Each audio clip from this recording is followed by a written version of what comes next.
Okay. What were you doing as a protester?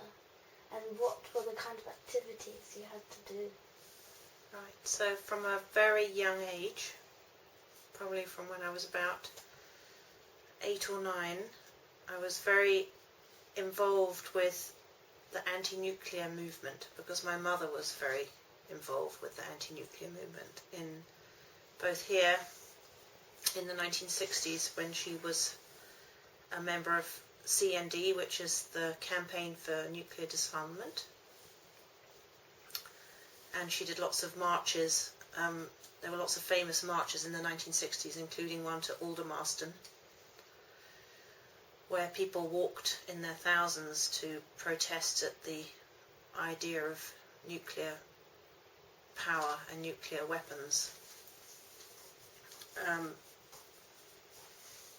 And then we moved to New Zealand, and New Zealand is a nuclear-free zone. Nuclear energy is not used as a power source in that country, and there's no nuclear weapons. So, in fact, it is now a nuclear-free zone because the sort of anti-nuclear movement in New Zealand persuaded the government to make a policy so that it's not possible to have any nuclear activity in that country. I understand that you had to do quite a few illegal things. Well, well, when I was younger... Well, not illegal, like seriously illegal, but you had to do some... Well, no, some of the first things I did, in New Zealand, before it became a nuclear-free zone, there was a lot of activity and protests, and particularly on the water. And I was a sailor, and What? Oh, yeah. As a young person, I got involved in a much more active way in New Zealand when there were protests about American ships and warships and submarines that came to visit in New Zealand. And because I lived in Auckland, and we lived on Devonport Beach, which was part of the Hauraki Gulf and the Rangitoto Harbour, and we used to look out for ships coming. There was a sort of a vigil, so we would check when they were coming, and then when we were coming, we would gather everybody with small boats, and we would go out onto the water in our small boats, because if we were surrounding a submarine or a ship, it was possible to actually stop it, and nuclear ships and submarines don't like being stopped. It's a really big problem for them. They have to keep going, keep moving. Right. Yeah. So we were able to, in that way, actually stop them from coming into the harbour, which was a wonderful achievement. When you were arrested and sent to prison for a night, did you ever blame someone for sort of bringing the whole experience upon you? So did you sort of think that, oh, it's all your fault? Did you ever blame someone? Well, when I was older, when I was a late teenager and I started to go to university, I was still involved with anti-nuclear protests here, and in particular at Greenham Common, which was a site near Reading, a military base near Reading, where they had decided that they were going to keep American nuclear missiles called cruise missiles, which are very dangerous. And we didn't want them as protesters, we didn't want them in the country, and we definitely didn't want them in our back gardens, if you like. We didn't want the possibility of them being used at all, and we didn't want them in case something terrible happened and they leaked, or they were set off accidentally, or the terrorists came and held us all hostage. So we really didn't want them at all. And there was a big protest, mostly by women, where we surrounded the base, and it was a place, the base was called Greenham Common, and because it used to be a common before it was a base. Mm-hmm. And lots of women stayed there and camped there as a form of protest.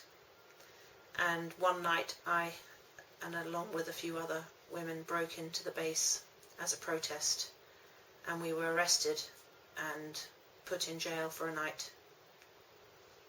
But we were arrested by the military police because it was a protected military secret base. You know, it was not somewhere where we should be. But we did lots of other things which were less, you know, we drew attention to the base being there by camping by it, and lots of creative things happened there, like lots of the women decorated the fence, which was another sort of a protest. A lot of music was played there, and yes, lots of people went there. Some lived there, and some just visited. But it was very important because actually we won in the end, and so it was a very good protest. And is there anything you did personally to stop the nuclear power being used, which wasn't a group decision, like you personally decided to do it? To stop a nuclear thing? Well, I did lots of things by myself. I did a lot of personal campaigning, so I would really try hard to persuade people of my arguments. So I'd go out and talk to people.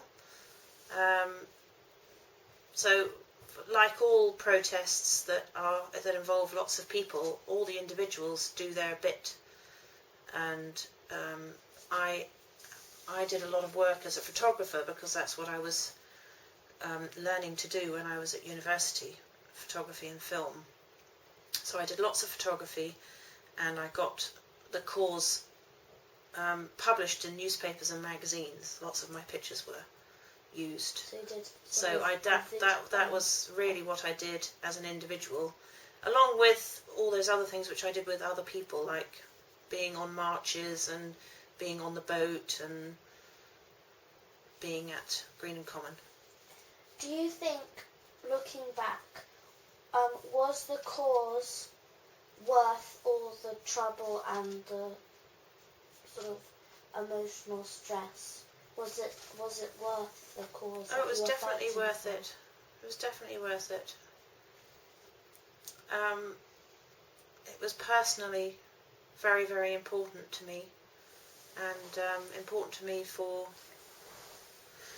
the purposes of future generations, that we protect the planet. Like the global warming argument.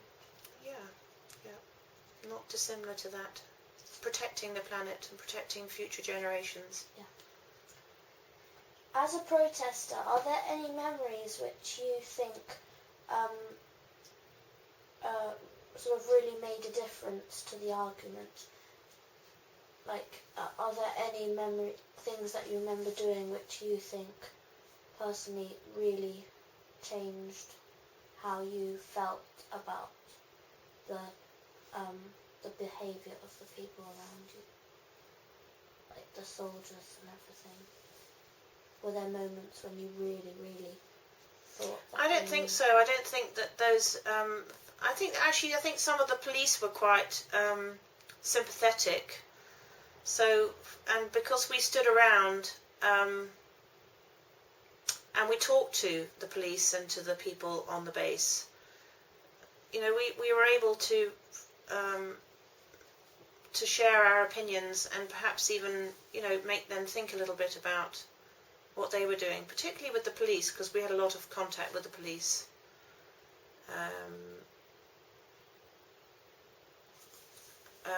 And I think the locals as well, the people who lived around Greenham Common, some of them were very anti the idea of all these people camping on their back doorstep. They didn't really like that. But some of them also were very supportive and brought food and drinks and clothing, and yeah, I mean, we had a lot of support.